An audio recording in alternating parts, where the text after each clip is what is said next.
नमस्कार, 20 मिनट 20 खबर में आपका स्वागत है। मैं हूं आपके साथ सुमित गुप्ता।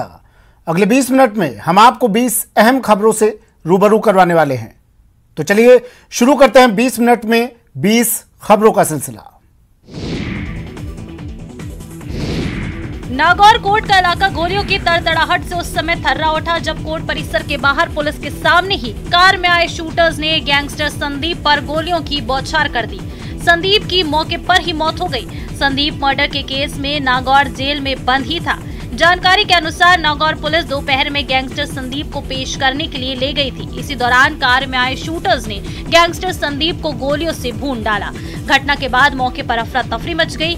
बताया जा रहा है कि शूटर्स हरियाणा के थे। बदमाशों ने करीब 9 फायर किए। इस हमले में संदीप का एक साथी भी घायल हुआ है। सभी शूटर्स काली कलर की स्कॉर्पियो में आए थे। बदमाशों को ढूंढने के लिए पुलिस ने नागौर के आसपास नाकाबंदी कर दी है। सभी गाड़ियों को चेक किया जा रहा है। घटना के बाद कोर्ट के बाहर भारी भीड़ जमा हो गई है। संदीप हरियाणा का कुख्यात गैंगस्टर और सुपारी किलर था। उसने नागौर में भी एक व्यापारी का मर्डर किया था। पुलिस इसे गैंग वॉर मान रही है। प्रदेश में लंपी के कारण गायों की मौत का मामला विधानसभा तक पहुंच गया है। दरअसल पुष्कर से बीजेपी के विधायक सुरेश रावत लंपी से पीड़ित एक गाय को लेकर विधानसभा पहुंच गए। हालांकि विधानसभा के बाहर सियासी तामझाम गाय को रास नहीं आया और गाय बिदक गई। बिदक कर गाय ने रस्सी छुड़ा ली और भाग खड़ी हुई। गाय रोड पर इस कदर उछल कूद मचाती आड़ी तिरछी भागी कि वाहन चालकों में भी घबराहट फैल गई। इस दौरान एक बार तो विधानसभा के बाहर सुरक्षा कर्मियों में भी अफरा तफरी मची।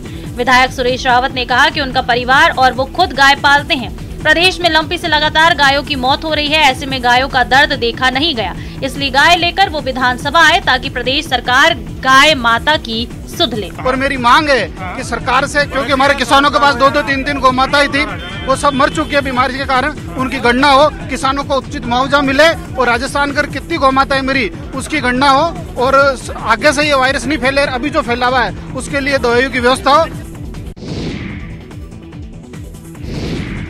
अलवर जिले के बालाखेड़ा के जमालपुर गांव में आवारा सांड का आतंक देखने को मिला। सांड ने खेत में काम कर रहे कई किसानों पर हमला बोल दिया।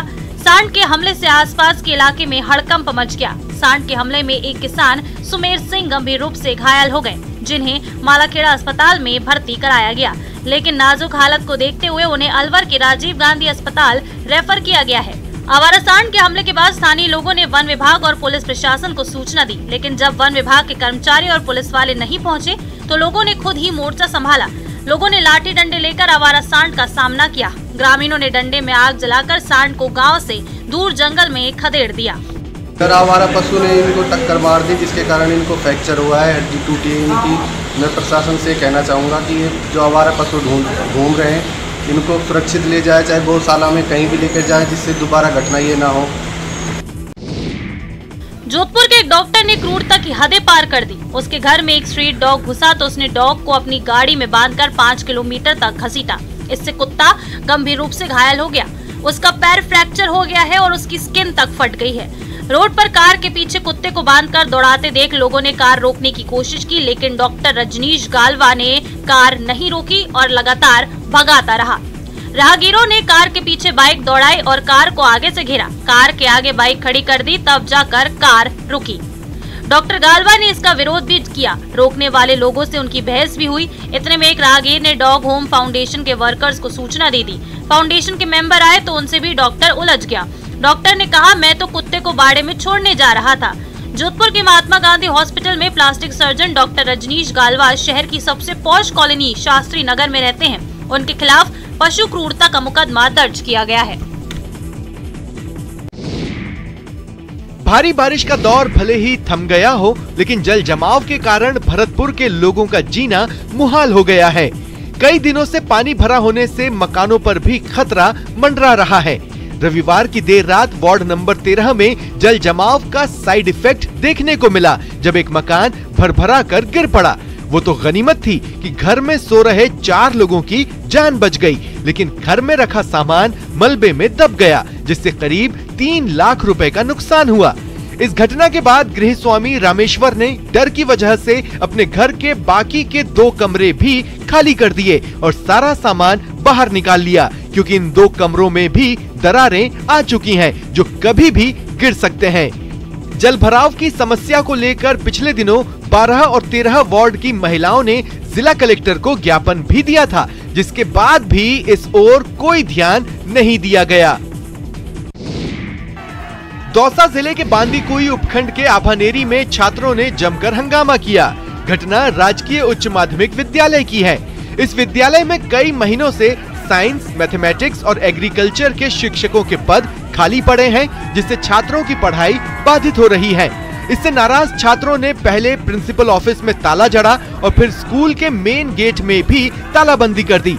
छात्र गेट के सामने खड़े होकर प्रदर्शन करने लगे। इस दौरान उन्होंने प्रिंसिपल समेत तमाम शिक्षकों को स्कूल में घुसने नहीं दिया। काफी देर तक स्कूल के गेट पर हंगामे के बाद छात्रों ने रोड जाम किया, जिससे आवाजाही ठप हो गई। रोड जाम की खबर पाकर पहले बांदीकुई पुलिस और फिर शिक्षा विभाग के अधिकारी मौके पर पहुंचे।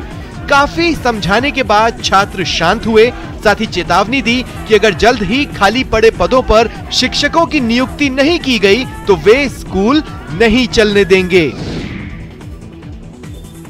पिछले दिनों मंत्री विश्वेंद्र सिंह ने सड़कों को लेकर अपनी ही सरकार पर सवाल उठाए थे। काफी बवाल हुआ था, लेकिन उन्होंने जो बातें कही थी वो 16 आने सच थी। अगर यकीन नहीं है तो चले आइए टोंक, जहां सड़कों की बदहाली चीख चीख कर कह रही है कि मंत्री जी की बात में दम है। निवाई इलाके में तो पता करना मुश्किल है कि सड़क में गड्ढे हैं या फिर गड्ढों में सड़क है। सड़कों पर बने गड्ढे में पानी भर गया है। नतीजा लोग हादसे का शिकार हो रहे हैं, क्योंकि पता ही नहीं चलता कि किस गड्ढे में कितना पानी है। हालत यह है कि जयपुर कोटा हाईवे किनारे बसी इस कॉलोनी में बारिश के दिनों के अलावा भी पानी भरा रहता है। स्थानीय लोगों ने विधायक से लेकर नगर पालिका और जिला प्रशासन तक कई बार शिकायत की, लेकिन नतीजा कुछ नहीं निकला।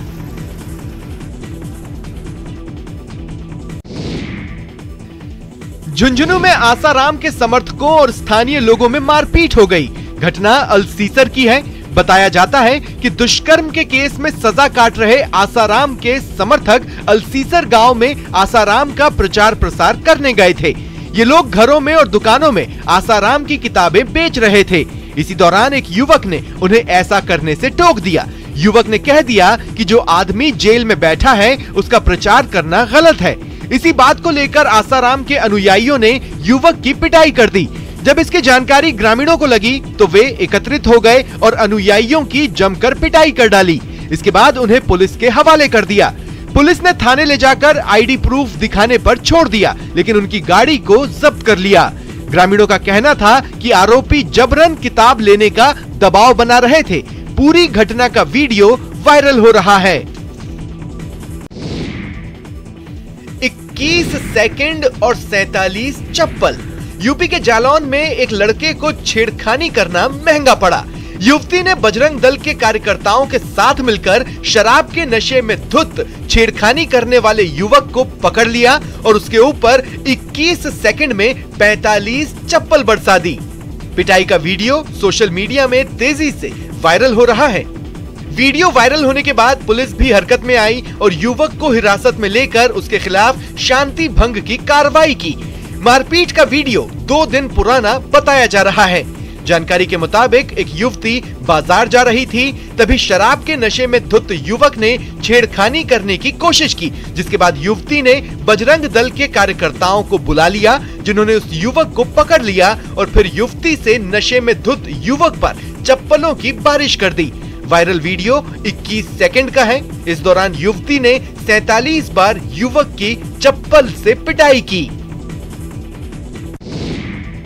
नवी मुंबई में स्थानीय नेता और उनके साथियों ने एक व्यापारी की पिटाई कर डाली। बताया जा रहा है कि दुकान के बाहर से गाड़ी को ना हटाने को लेकर विवाद शुरू हुआ, जिसके बाद स्थानीय नेता रुपेश पाटिल और उसके साथियों ने बिजनेसमैन के साथ मारपीट की।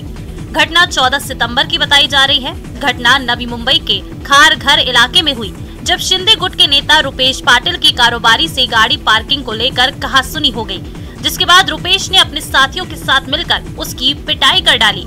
मारपीट की घटना वहां लगे सीसीटीवी कैमरे में कैद हो गई, जिसका वीडियो अब सामने आया है।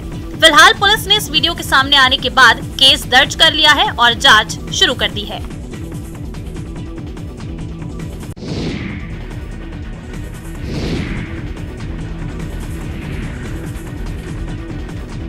खरगोन जिले के गोगावा थाने के दयालपुरा के पास रविवार की देर शाम वेदा नदी में एक बैलगाड़ी बह गई।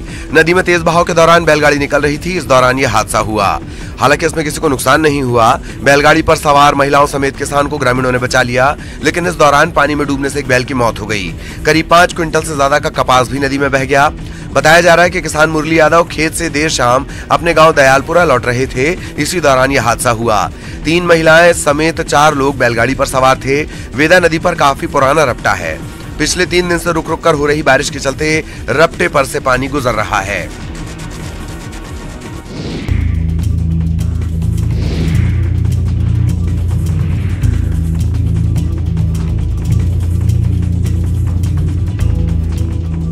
सीहोर से एक ऐसा वीडियो सामने आया है जिसे देख आप भी सर पकड़ लेंगे।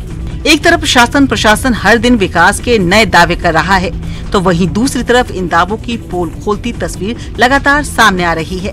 जिले के छापरी कला गांव में छात्रों को स्कूल जाने के लिए जान जोखिम में डालना पड़ रहा है। बारिश की वजह से नाले और नदियों में पानी भरा है, जिस वजह से बच्चों को पानी में उतरकर रास्ता पार करना पड़ रहा है। ग्रामीणों का कहना है कि बारिश के मौसम में पूरे रास्ते में पानी भर जाता है, जिस वजह से छात्रों को काफी दिक्कतों का सामना करना पड़ता है। वीडियो में कुछ ग्रामीण अपने बच्चों को गोद में उठाकर स्कूल ले जाते दिखाई दे रहे हैं। सोशल मीडिया पर ये वीडियो जमकर वायरल हो रहा है।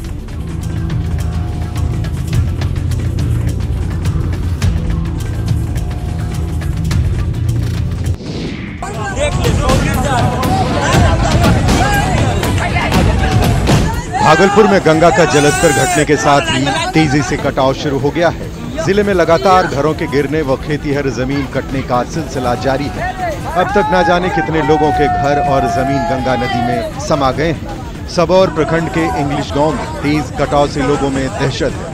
सड़क, खेत और घर सभी गंगा में समा रहे हैं। कटाव के कहर को देखकर लोगों में दहशत है। चंद सेकंड में पूरा घर गंगा में समाने का वीडियो भी सामने आया है। ये देखिए कैसे नदी किनारे बना घर ताश के पत्ते की तरह बिखर कर गंगा में समा गया।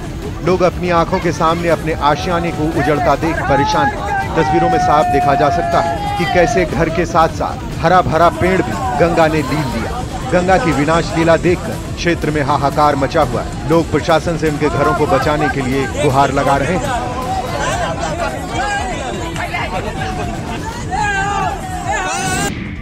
सर्कस के कलाकार अपने खतरनाक करतबों से दर्शकों को रोमांच से भर जाते हैं, लेकिन कभी कभी खतरनाक करतब कलाकारों के लिए भारी पड़ जाता है। थोड़ी सी चूक हुई और बनाती है जान पर।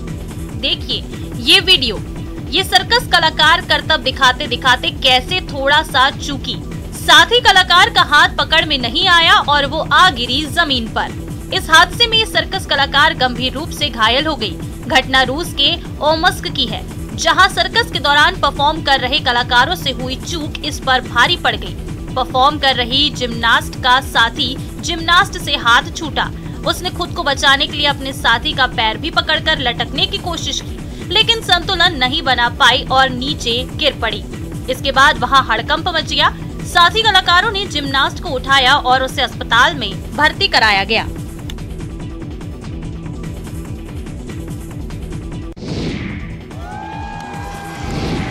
सर्कस, ये शब्द सुनकर बरबस ही आंखों के सामने कुछ तस्वीरें उभर उठती हैं। जोकर्स बनकर लोगों को हंसाते हैं।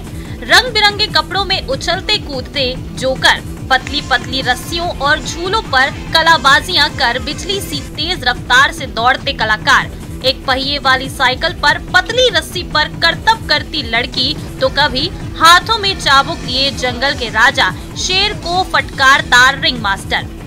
बीते जमाने में लोगों के मनोरंजन का बड़ा साधन डिजिटल की दौड़ में पिछड़ गया है। ऐसे में उदयपुर में जब एशियाड सर्कस लगा तो लोगों की बड़ी भीड़ देखने के लिए उमड़ पड़ी। सर्कस के कलाकारों ने भी लोगों का भरपूर मनोरंजन किया। आयोजक ने बताया कि जंगली जानवरों के उपयोग पर प्रतिबंध के कारण सर्कस पर विपरीत प्रभाव पड़ा है और पूरे देश में अब गिने चुने दर्शक रह गए हैं। इस एशियाड सर्कस में करीब 100 कलाकार हैं जो अपने करतब से दर्शकों का भरपूर मनोरंजन करते हैं।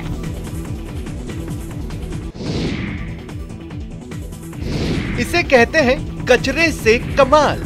तस्वीरें गाजियाबाद की है और ये कमाल किया है सरफराज साक्षी इनोवेशन प्राइवेट लिमिटेड की जोड़ी साक्षी और सरफराज ने, जिन्होंने प्लास्टिक कचरे से मूर्तियां और कई उपयोगी उत्पाद तैयार किए हैं, जिसमें स्कूलों और आंगनबाड़ी के लिए बेंच और टेबल शामिल है। कई आयोजनों में साथ साथ काम करने के दौरान दोनों ने देखा कि प्लास्टिक से काफी कचरा पैदा हो रहा है और उसके बाद दोनों ने इन वेस्टेज को रिसाइकल करने के प्लान पर काम करना शुरू किया, जिसके बाद उन्होंने सरफराज साक्षी इनोवेशन प्राइवेट लिमिटेड के तहत 2018 में प्लास्टिक की रिसाइकलिंग का काम शुरू किया। वे प्लास्टिक कचरे से मूर्तियां और कई उपयोगी चीजें बनाते हैं। उनका कहना है कि कलाकार प्लास्टिक को बदलने के लिए सिर्फ प्रोसेसिंग फीस लेते हैं। वे नगर पालिकाओं से कचरा इकट्ठा करते हैं और इसे आंगनबाड़ियों के लिए कुर्सियों और मेजों के साथ साथ स्कूलों में बेंच के रूप में वापस देते हैं। उन्होंने 2021 में भोजपुर गांव में एक आंगनबाड़ी के लिए एक पायलट प्रोजेक्ट किया, जिसके लिए उन्होंने कुर्सियों और टेबल समेत 14 फर्नीचर आइटम बनाए। उनका कहना है कि वे अब तक 150 टन प्लास्टिक को रिसाइकिल कर चुके हैं। हिमाचल प्रदेश जहां अपनी खूबसूरत वादियों के लिए जाना जाता है, वहीं यहाँ की सांस्कृतिक विरासत भी लोगों को खूब आकर्षित करती है। लाहौल स्पीति के गांव सिस्सू में 2 दिवसीय लायुल फेस्टिवल दी मिलन का आयोजन किया गया। कोरोना के कारण 2 साल बाद हुए इस आयोजन का उद्घाटन प्रदेश के मंत्री रामलाल मारकंडा ने किया। इस मेले में स्थानीय कलाकारों के साथ साथ अन्य जिलों के कलाकारों ने भाग लेकर अपनी अपनी प्रतिभा का प्रदर्शन किया।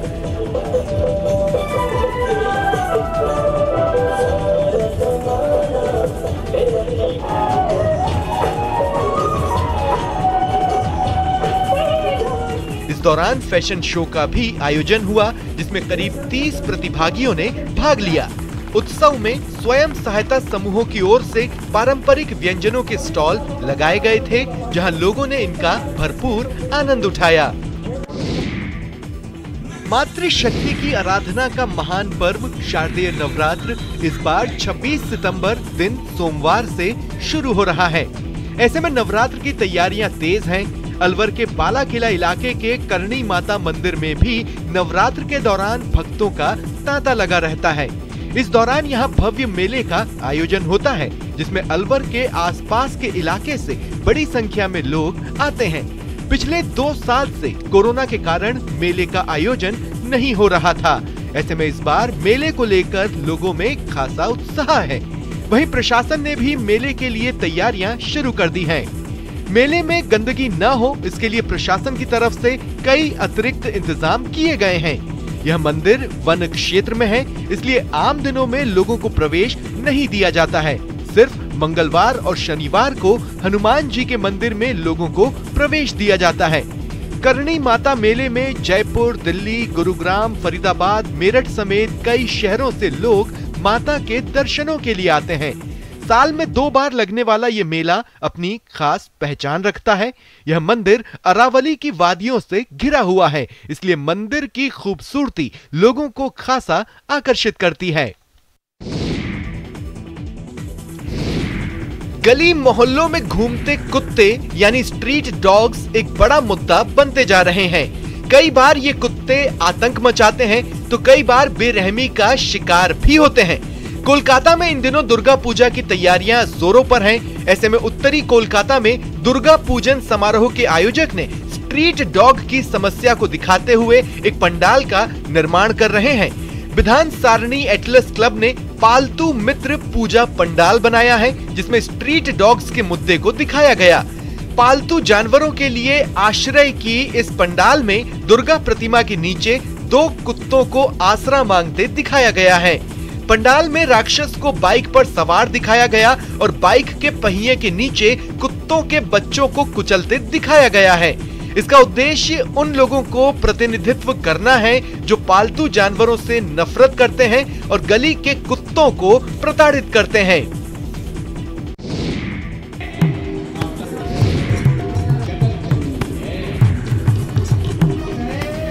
सजी धजी कलाकार और रामलीला का मंचन यही है बिहार की खूबसूरती, जिसने आधुनिकता के दौर में भी कभी भी अपनी संस्कृति को नहीं छोड़ा।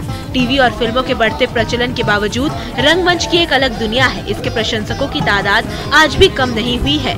बक्सर में इन दिनों रामलीला महोत्सव का आयोजन किया जा रहा है, जहां भारी संख्या में बिहार और यूपी के दर्शकों की भीड़ जुट रही है। दरअसल बक्सर में रामलीला का आयोजन हुआ, जिसमें सैकड़ों की संख्या में लोग शामिल हुए। इस महोत्सव में भाग लेने के लिए मथुरा और वृंदावन से कलाकार आए हुए हैं। लगभग 100 सालों से चला आ रहा यह रामलीला महोत्सव आज भी बक्सर के साथ साथ यूपी के लोगों के लिए आकर्षण का केंद्र बना हुआ है। रंगमंच वो आईना है जो समाज में व्याप्त अच्छाइयों और बुराइयों का अक्स हूबहू लोगों के सामने पेश करता है। यही कारण है कि टीवी और फिल्मों के बढ़ते प्रचलन के बावजूद रामलीला महोत्सव की लोकप्रियता में कोई कमी नहीं आई है। कुल 21 दिनों तक चलने वाले इस रामलीला महोत्सव का समापन दशहरे के दिन रावण वध से होगा।